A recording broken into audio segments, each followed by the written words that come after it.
வாலிப நாளில் உன் தேவனை தேடி ஓடிவா.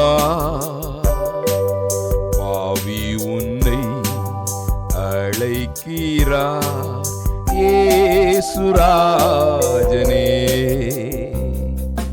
வாலிப நாளில் உன் தேவனை தேடி ஓடிவா. பாவி உன்னை அழைக்கிறார் இயேசுராஜனே. தேவனுடைய நாமத்திற்கு மகிமை உண்டாவதாக. நாம் கூப்பிடும் போதெல்லாம் நமக்கு உதவும்படி ஒரு நண்பன் தேவையாய் இருக்கிறது என்பதை என்றைக்காவது நீங்கள் நினைத்திருக்கிறீர்களா? எல்லா சூழ்நிலையிலும் எல்லா நெருக்கடிகளிலும் நமக்காக இருக்கிற ஒரு நண்பன் வேண்டும் என்று நினைத்திருக்கிறீர்களா? அப்படிப்பட்ட மனிதர்கள் இந்த உலகத்தில் கிடைப்பது மிக அரிது.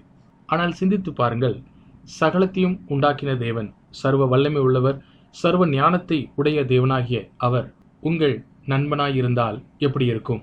தேவன் உங்களிடமாயிருக்கிறாரா? பரிசுத்த வேதாகமத்தில் ரோமர் எழுதின நிருபம் 8ஆம் அதிகாரம் 31ஆம் வசனத்திலே இப்படி எழுதியிருக்கிறது, இவைகளை குறித்து நாம் என்ன சொல்வோம்? தேவன் நம்முடைய பட்சத்தில் இருந்தால் நமக்கு விரோதமாய் இருப்பவன் யார்? தேவன் நம் பட்சத்தில் இருந்தால் நமக்கு விரோதமாய் நிற்பவன் யார்? பரிசுத்த வேதாகமம் நிச்சயமாய் சொல்லுகிறது, தேவன் நம் பட்சமாய் இருந்தால் எப்படிப்பட்ட பாடுகளா இருந்தாலும் சரி, எப்படிப்பட்ட பிரச்சனையா இருந்தாலும் சரி, நமக்கு விரோதமாய் நிற்க முடியாது. ஆனால் நாம் எப்படி தேவனோடு இந்த உறவிலே இணைய வேண்டும்?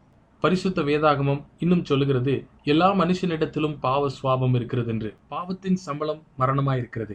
எல்லோரும் பாவம் செய்து தேவனுடைய மகிமையை இழந்திருக்கிறார்கள். இந்த வசனம் நமக்கு ஞாபகம் ஊட்டுகிறது என்னவென்றால், தேவனுக்கும் பாவ மனுஷனுக்கும் மத்தியிலே எந்த ஒரு உறவும் உண்டாக முடியாது.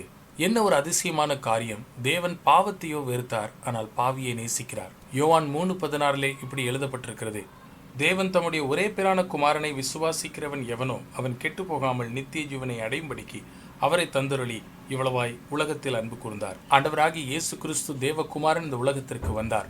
தம்முடைய ஜீவனை சிலுவையிலே நமக்காக பலியாக்கும்படி வந்தார். நம்மளுடைய பாவ தண்டனையை ஆண்டவராகிய இயேசு கிறிஸ்து தம்மேல் ஏற்றுக்கொண்டார். கல்வாரி சிலுவையிலே தம் ஜீவனை பலியாக ஒப்புக் கொடுத்தார். 3ஆம் நாள் ஜீவனோடு எழுந்தார். அவருடைய நீதியின் நிமித்தமாய் நாம் நீதிமான்கள் எண்ணப்படுவதற்காக. இன்றைக்கு ஆண்டவராகிய இயேசு கிறிஸ்துவின் மேல் விசுவாசம் வைத்து உங்கள் பாவ ஜீவியத்தை விட்டு நித்திய ஜீவனை, ஒரு புதிய ஜீவனை நீங்கள் பெற்றுக்கொள்ளலாம். இப்படியாக தேவனோடு ஒரு அதிசயமான உறவிலே நீங்கள் இணைந்து கொள்ளலாம். தேவன் உங்கள் பட்சமாய் மாறியிருப்பார்.